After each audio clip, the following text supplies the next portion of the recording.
السلام علیکم مطیع جان M J T V. کل رات گئے نئے چیف جسٹس یحییٰ آفریدی کی پارلیمانی کمیٹی سے نامزدگی کے بعد آج سپریم کورٹ میں پہلی صبح تھی، اور آج جو سپریم کورٹ میں عدالتی رپورٹر ہیں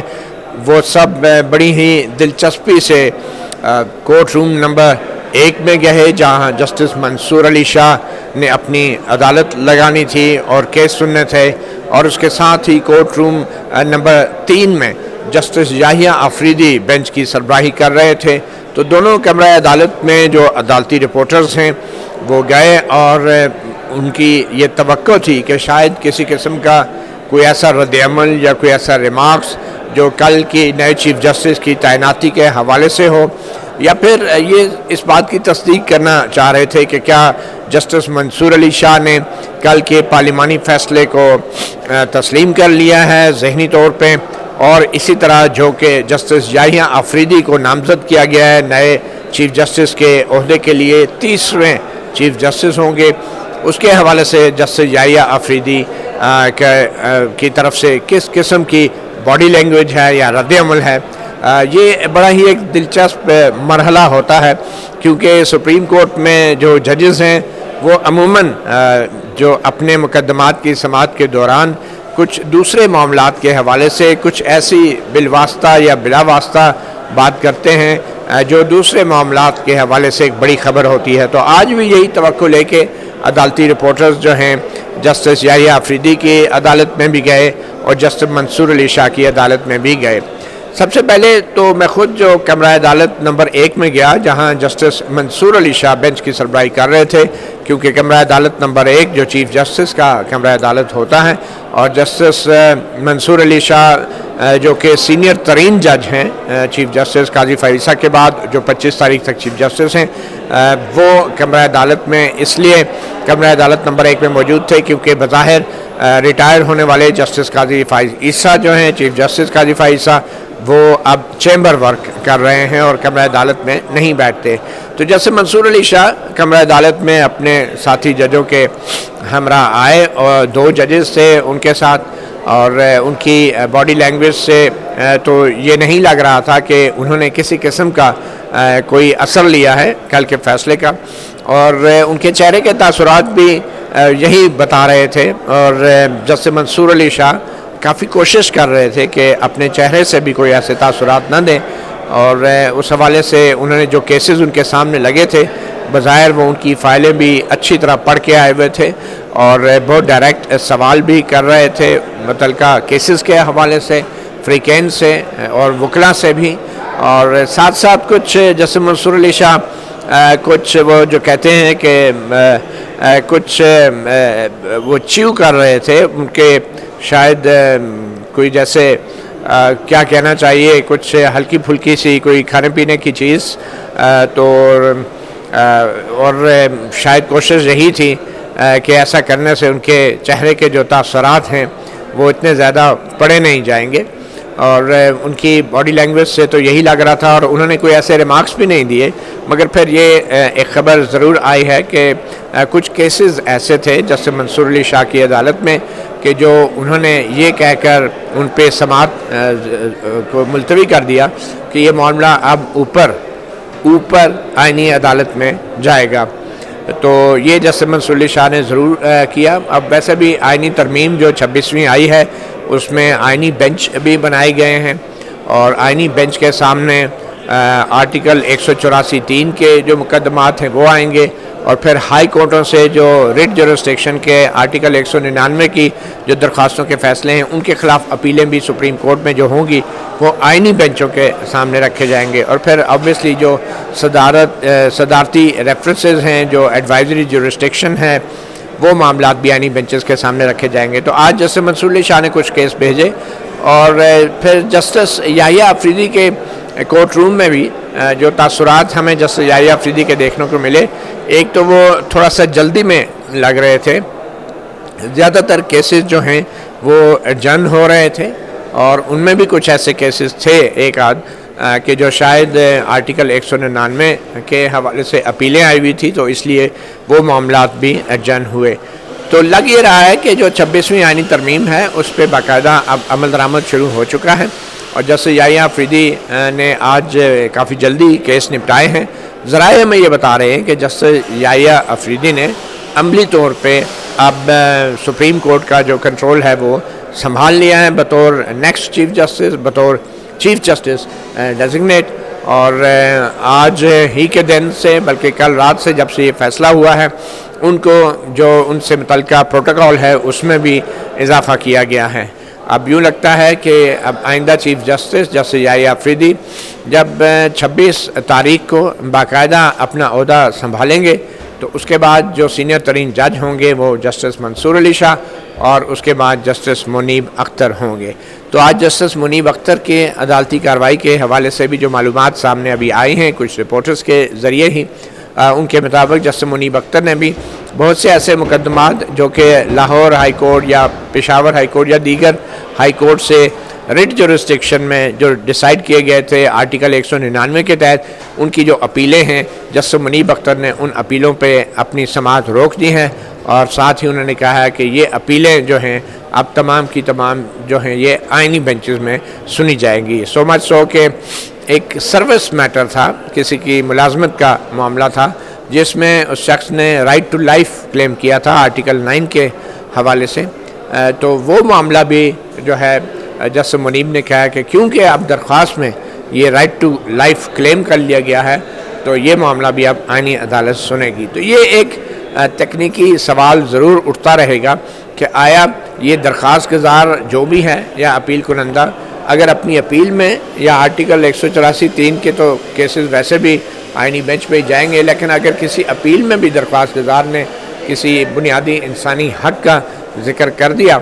تو پھر کیا وہ معاملات جو کہ آرڈینریلی سپریم کورٹ کو سننے چاہیے، کیا وہ معاملات بھی پھر آئینی بینچز میں جائیں گے؟ تو یہ آج جسٹس منیب نے کچھ کیسز ضرور بھیجے ہیں آئینی بینچز کو۔ تو عملی طور پہ ججز نے تسلیم کیا ہے 26ویں آئینی ترمیم کو، کیونکہ ویسے بھی سپریم کورٹ کے اور ہائی کورٹ کے جو ججز ہیں وہ حلف اٹھاتے ہیں آئین کا دفاع کرنے کا۔ اب سوال یہ پیدا ہو رہا ہے کہ کیا اس 26ویں آئینی ترمیم کے خلاف سپریم کورٹ میں کوئی درخواست آئے گی، اور اگر وہ آئے گی تو کیا وہ درخواست جو ہے جسٹس یحییٰ آفریدی بطور چیف جسٹس وہ درخواست کسی آئینی بینچ کے سامنے لگائیں گے؟ مگر آج اور کل کا دن بڑا اہم ہے کیونکہ ابھی تک آئینی بینچز کی تشکیل ہوئی نہیں ہے۔ آئینی بینچز کی تشکیل 26ویں آئینی ترمیم کے جو ہے اس کے مطابق اب جوڈیشل کمیشن آف پاکستان نے کرنی ہے، اور جوڈیشل کمیشن آف پاکستان میں ہم پہلے آپ کو بتا چکے ہیں کہ 26ویں آئینی ترمیم کے تحت اب 2 سینیٹر اور 2 MNA بھی شامل ہیں، بلکہ ایک اسپیکر کا نامزد جو ہے وہ ایک ممبر بھی شامل ہوگا، وہ شاید خاتون ہوگی یا اقلیتی رکن۔ ہمیں ثاقب بشیر نے جوائن کیا ہے، سینئر کورٹ رپورٹر جرنلسٹ ہیں، اور آپ کو یہ بھی بتاتے چلیں کہ اس بات کا امکان ہے کہ آج یا کل میں جو موجودہ چیف جسٹس جو اس وقت چیمبر ورک کر رہے ہیں جسٹس قاضی فائز صاحب، وہ جوڈیشل کمیشن کا اجلاس وہ بھی بلا سکتے ہیں،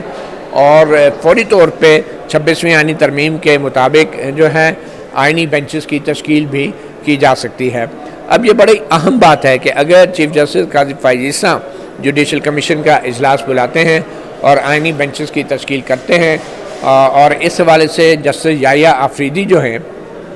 ان کو کوئی تحفظات نہیں ہوتے، تو پھر جو بھی ججز کو ایک دفعہ جوڈیشل کمیشن آف پاکستان مقرر کر دے گا تو اس میں جسٹس یحییٰ آفریدی بطور چیف جسٹس آف پاکستان وہ کوئی تبدیلی نہیں کر سکیں گے۔ اور اس سے ایک بات اور بھی ثابت ہوتی ہے کہ اب جس عہدے پہ جسٹس یحییٰ آفریدی بیٹھے ہیں اب یہ عہدہ وہ والا عہدہ نہیں رہا جو افتخار محمد چودھری کا عہدہ ہوتا تھا، یا پھر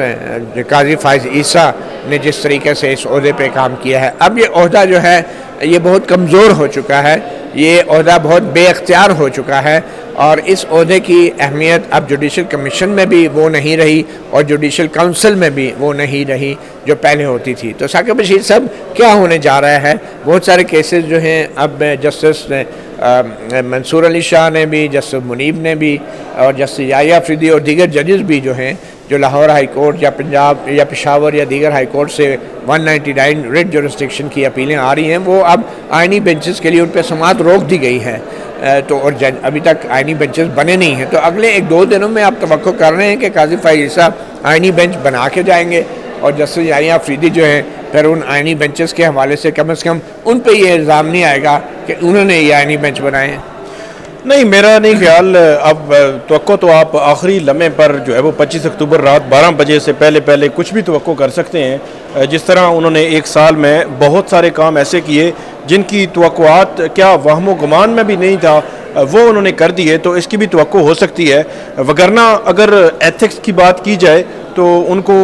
جوڈیشل کمیشن کے اس معاملے میں بالکل بھی نہیں جانا چاہیے. ان کی ریٹائرمنٹ ہے، وہ جو ججمنٹس رہ گئی ہیں، وہ جو آرڈرز رہ گئے ہیں، ڈیٹیل ججمنٹس رہ گئی ہیں، وہ اپنی جو ہے وہ کنکلوڈ کریں اور 25 اکتوبر کو گھر جائیں، کیونکہ ان کا سٹیک نہیں ہے اب جو فیوچر میں جو سپریم کورٹ چلنی ہے، آئینی بینچز چلنے ہیں، آئینی بینچز جو ہے انہوں نے کام کرنا ہے. تو اس لیے ان کو جوڈیشل کمیشن میں بیٹھ کر جو ہے وہ ایک مان پسند کا، پھر ان کو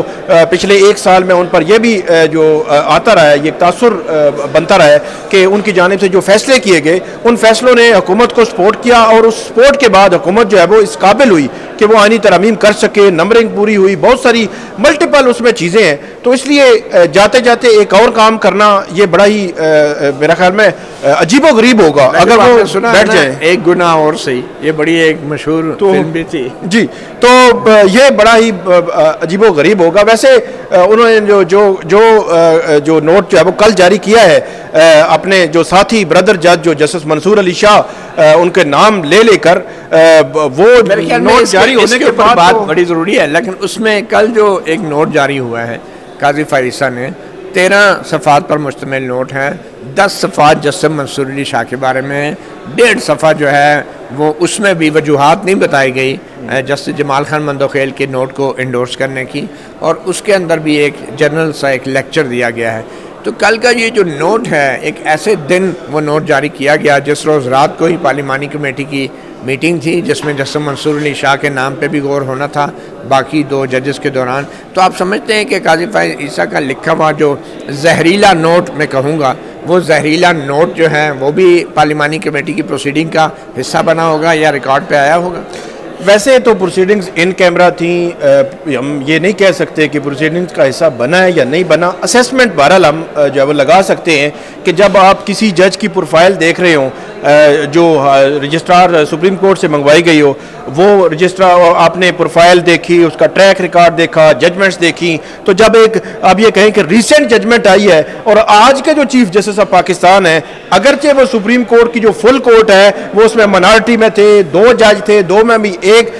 میں بھی دوسرے جج نے اس نوٹ کے ساتھ اتفاق نہیں کیا، اس نے دستخط نہیں کیے اس نوٹ پہ، ایک جج نے اپنی رائے دی ہے. تو کیونکہ وہ حکومت کے بھی پسندیدہ ہیں، وہ آئین پسند ہیں، وہ پارلیمان پسند ہیں، تو اس لیے انہوں نے ہو سکتا ہے کہ اس نوٹ کو بھی دیکھا ہو کہ یہ دیکھیں جی چیف جسٹس آف پاکستان کی جو رائے ہے وہ آ گئی ہے، تو اب رائے جو ہے وہ ہمارے لیے مقدم ہے. اگرچہ جوڈیشل جو فیصلہ ہے سپریم کورٹ کا اس کو ردی کی ٹوکری میں ڈالا ہوا ہے، اور خود یہ میرا خیال میں جو سپریم کورٹ کے اندر جو عدالتی سٹرکچر ہے جوڈیشری میں، کہ اپنی ہی عدالت کا ایک فیصلہ اس کے بارے میں یہ کہنا کہ یہ فیصلہ ہی نہیں ہے. آپ جو ہے وہ مائنارٹی میں ہیں، میجورٹی فیصلے کو کہنا یہ فیصلہ ہی نہیں ہے، یعنی اصل بات فیصلہ ہی نہیں ہے تو بائنڈنگ میں نہیں ہے اور توہین عدالت بھی نہیں لگ سکتی. اچھا، جو 12 جولائی کو جو فیصلہ آیا تھا مخصوص نشستوں میں، اس میں تو جسٹس قاضی فائز عیسیٰ اور جسٹس جمال خان مندوخیل نے یہ تاثر دیا تھا کہ وہ جسٹس امین الدین خان اور جسٹس نعیم اختر افغان سے ایگری نہیں کرتے جی، اور ان دونوں ججوں نے وہ انتہا پہ چلے گئے یہ کہتے ہوئے کہ یہ جو انتظامی ادارے ہیں، ایگزیکٹو ادارے، یہ سپریم کورٹ کے کسی غیر آئینی حکم کو ماننے کے پابند نہیں ہیں. اس وقت تو جسٹس قاضی فائز عیسیٰ اور جسٹس جمال خان مندوخیل اپنے آپ کو ان 2 ججوں سے اور اس رائے سے ڈسٹنس کر رہے تھے، دور کر رہے تھے. لیکن اس میں تو مجھے لگتا ہے کہ ضبط کے تمام بندھن ٹوٹ گئے ہیں قاضی فائز عیسیٰ کے فرسٹریشن، غصے اور نفرت کے، اور آج انہوں نے وہی بات کی جو جسٹس امین الدین خان نے کی کہ یہ کوئی کنٹیمپٹ آف کورٹ نہیں بنتی کیونکہ یہ غیر آئینی فیصلہ ہے اور یہ عمل ہی نہیں ہو سکتا اس پہ. تو یہ تو وہی بات کی نا اصل میں، جہاں سے وہ کہتے ہیں نا پہنچا وہیں پہ خمیر، وہ کیا تھا، پہنچی وہیں پہ خاک، ہاں پہنچی وہیں پہ خاک جہاں کا خمیر تھا. تو خمیر تو وہی تھا جو جسٹس امین الدین خان نے اور جسٹس نعیم اختر افغان نے لکھا تھا کہ یہ غیر آئینی فیصلہ ہے، اس پہ عمل ہی نہیں ہونا چاہیے. یہ تو، اور پھر دوسری بات یہ ہے کہ جیسے قاضی فائز عیسیٰ نے یہ جو مخصوص نشستوں کے حوالے سے فیصلہ دیا تھا، اور جسٹس یحییٰ افریدی نے بھی ایک فیصلہ دیا تھا اس میں، جو نہ قاضی فائزہ کے حق میں تھا اور نہ ہی وہ پی ٹی آئی کے حق میں تھا. تو بطور چیف جسٹس جو ہیں آپ کے خیال میں جسٹس یحییٰ افریدی اس 12 جولائی کے فیصلے پہ عمل درآمد کے حوالے سے کیا ان کی پالیسی ہوگی؟ یہ وہ ان کی کیا سوچ کیا تھی؟ سوچ تو سب سے پہلا معاملہ تو یہ ہے کہ یہ آئینی بینچ کون سا ہوگا. جب 8 ججز جنہوں نے یہ فیصلہ دیا ہے وہ سپریم کورٹ کے اندر ہی ہوں تو ایک آئینی بینچ کون سا ہوگا. وہ جو جسٹس منصور علی شاہ نے ایک اصطلاح، میں اس کو کہوں گا، اس کو آبزرویشن ریمارکس ہی ہیں لیکن ایک اصطلاح کہ اب یہ اعلیٰ بینچ میں جائے گا، یہ جو معاملہ ہے اعلیٰ بینچ میں. تو جو اعلیٰ بینچ ہے، کیا اعلیٰ بینچ ایسا ہوگا، ایسے ہیرے ہوں گے کہ وہ 5 ہیرے بیٹھ کے 13 ججز کا فیصلہ جو ہے وہ اس کو تبدیل کر دیں یا اس کو سن لیں، اس کی ریویو وہ سن لیں گے؟ یہ وہ سوالات ہیں، ابھی وہ طے ہونے ہیں. اس مخصوص نشستوں کے کیس میں سپریم کورٹ کے اندر سے اداروں کو یہ ہوا دی گئی، حکومت کو یہ جو ہے وہ تاثر دیا گیا کہ آپ نے بالکل عمل نہیں کرنا، اور یہ ایک ایسی ہی مطلب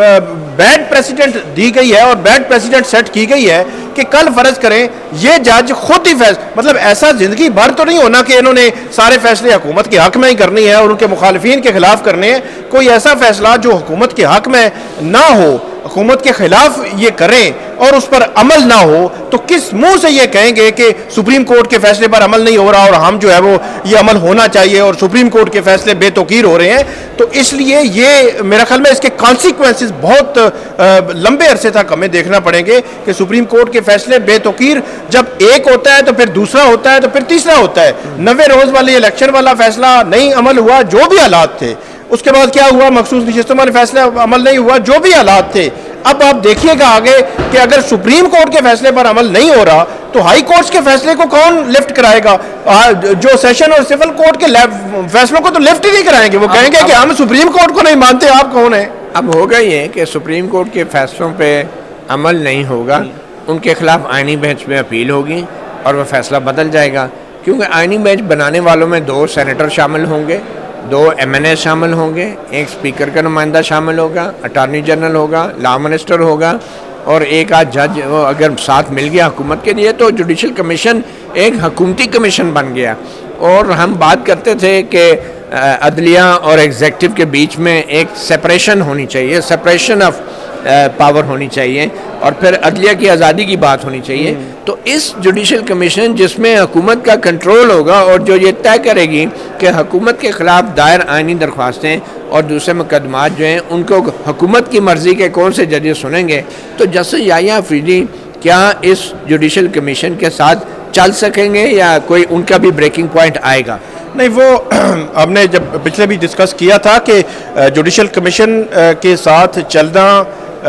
یا نہ چلنا میرے خیال میں سوال الگ ہے. سب سے پہلا سوال تو ان کا یہ ہوگا کہ جس آئینی ترمیم کی وجہ سے قبل از وقت وہ چیف جسٹس بنے ہیں، اس آئینی ترمیم کو جب چیلنج کیا جائے گا، جب ان کا اپنا کنفلکٹ آف انٹرسٹ بھی ہوگا، وہ ایڈمنسٹریٹو سائڈ پہ ہو، ان کی سوچ میں ہو، وہ جوڈیشل سائڈ پہ ہو، تو اس کو وہ کیسے ہینڈل کرتے ہیں. سب سے پہلا چیلنج تو یہ ہوگا، کیونکہ آئینی ترمیم کے تناظر میں JCP جو جوڈیشل کمیشن آف پاکستان بننا ہے، تو وہ چیلنج وہ کیسے لیں گے اور اس میں جو انڈیپینڈنس آف جوڈیشری کے حوالے سے سوالات ہیں، جو سپریشن آف پاور کا جو ایک تصور ہے، اس تصور کو جو وائلیٹ کیا گیا ہے اس میں، تو اس کو وہ کیسے دیکھیں گے. اگر یہ چیلنج انہوں نے قبول نہ کیا تو پھر اس کے بعد جتنے چیلنجز ہوں گے پھر آپ سمجھیں کہ سب راوی جو ہے وہ چین ہی چین لکھے گا، پھر جو ہے وہ پوری نوکری کریں گے سارے مل کر. اگر کوئی باہر سے وکلا کی کوئی بڑی موومنٹ نہ آئی تو پھر سب جو ہے وہ نوکری کریں گے. اچھا، جسٹس یحییٰ افریدی کے حوالے سے ایک تاثر یہ تھا کہ وہ بڑے ہی انورڈ قسم کے جج ہیں، باہر کوئی ان پروفیشنل رابطے نہیں رکھتے، کانٹیکٹ نہیں رکھتے.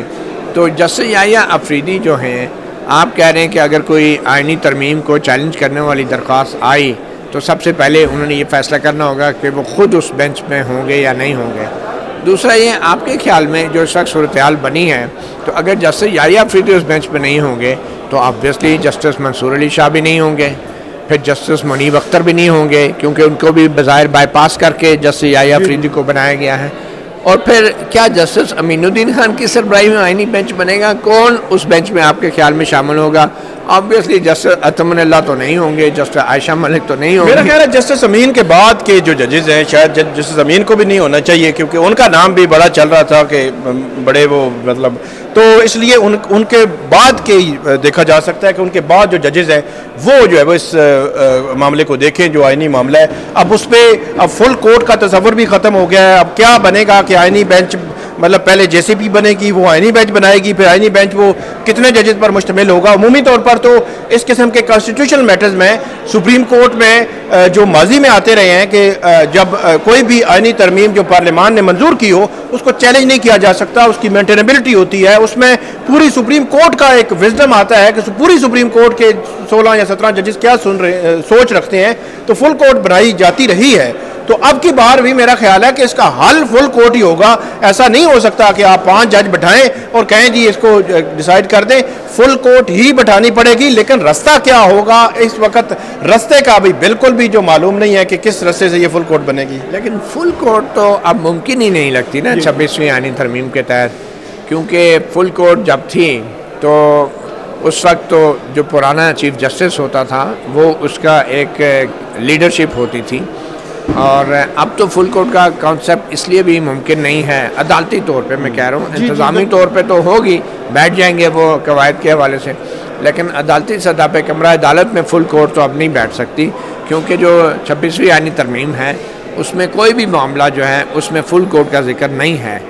اس میں کہا گیا ہے کہ judicial commission of Pakistan bench بنائے گا، اس کے بعد جو 3 سینئر ترین آئینی بینچوں کے سینئر ترین ججز ہوں گے وہ ہر کیس کا فیصلہ کریں گے کہ کس کے بینچ کے سامنے لگنا ہے، اور آئینی معاملات 5 ججوں کا بینچ سنے گا. تو اب وہ فل کورٹ تو ختم ہو گئی. تو مجھے نہیں لگتا کہ اب فل کورٹ کے سامنے کبھی کوئی، یا فل کورٹ تب ہو کہ جب تمام کی تمام سپریم کورٹ جو ہے وہ آئینی بینچ بن جائے، جو کہ جوڈیشل کمیشن کبھی نہیں کرے گا. اس میں جو بیٹھے ہیں لوگ آپ کو پتہ ہے. تو اب یہ بتائیں کہ نیکسٹ کیا ہوگا، کتنے جلدی جوڈیشل کمیشن بنے گا، کیونکہ سپریم کورٹ میں اور ہائی کورٹوں میں جوڈیشل کمیشن کی تشکیل کے بغیر 26ویں آئینی ترمیم جو ہے وہ تو ایک قسم کی غیر فعال رہے گی. بالکل یہ جوڈیشل کمیشن جو ہے وہ جلدی ہی بنے گا، لیکن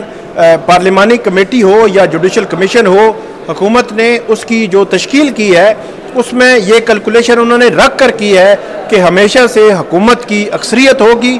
جو فیصلہ حکومت چاہے گی وہ ہوگا، جو فیصلہ چیف جسٹس آف پاکستان چاہیں گے، سپریم کورٹ کے جج چاہیں گے وہ نہیں ہوگا، یا پھر وہ حکومت کے ساتھ ان کو ملنا پڑے گا. تو یہ جوڈیشل کمیشن میرا خیال ہے بہت جلد ان کو تشکیل دینا پڑے گا. اور کیونکہ سپریم کورٹ میں بھی آئینی کانسٹیٹیوشنل میٹرز کے جو معاملات ہیں، اور ہائی کورٹس کی جو آپ نے بات کی، وہ اسلام آباد ہائی کورٹ میں اور مختلف ہائی کورٹس میں نے سنا ہے وہاں جو آئینی معاملات آ رہے ہیں ان کو پینڈنگ کر رہے ہیں. تو یہ ایک پینڈنگ ہونا، یہ جو سائلین آ رہے ہیں ان کے اپنے ایشوز ہیں، کیسز طویل عرصے سے پڑے ہوتے ہیں، تو ان میں مزید التوا ہوگا، مزید جو ہے وہ ایک نیا جو ہے وہ بونچال آئے گا کہ کون سا کیس کس بینچ میں جانا ہے. تو اس کو سیٹل ہوتے بھی بڑا ٹائم لگ جائے گا. پھر کچھ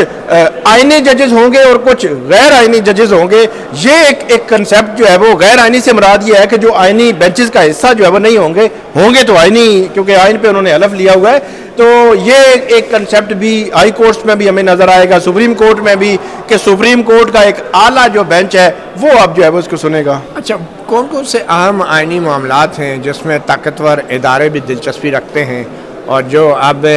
یہ جو آئینی بینچوں کے چنتخب ججز ہوں گے جوڈیشل کمیشن کے، ان کے سامنے جا سکتے ہیں؟ اس میں ایک تو وہ ملٹری کورٹس والا معاملہ بھی ہے، اور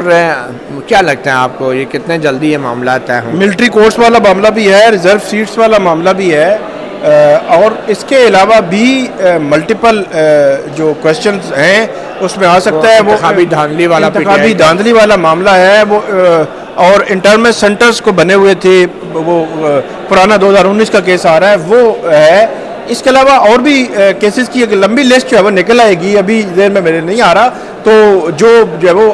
اس میں جائیں گے. اور اس میں سب سے امپورٹنٹ جو ہے وہ ملٹری کورٹس والا کیس ہے، جو چیف جسٹس قاضی فائز عیسیٰ ان کے جو ہے وہ دور میں، جب اکتوبر میں میرے خیال میں وہ فیصلہ آیا تھا، اور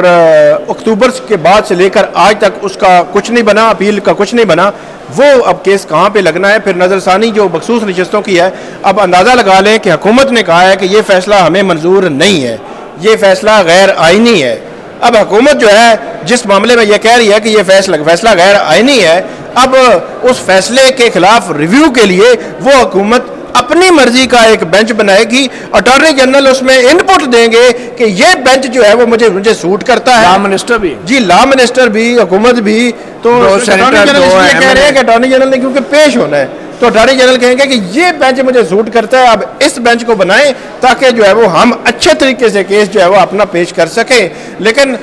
مطیع اللہ جان صاحب، عثمان منصور عوان صاحب جو اٹارنی جنرل ہیں، اگر ہم ان کا ذکر نہ کریں اس ویڈیو میں تو میرا خیال میں یہ ویڈیو جو ہے وہ رہ جائے گی، اس میں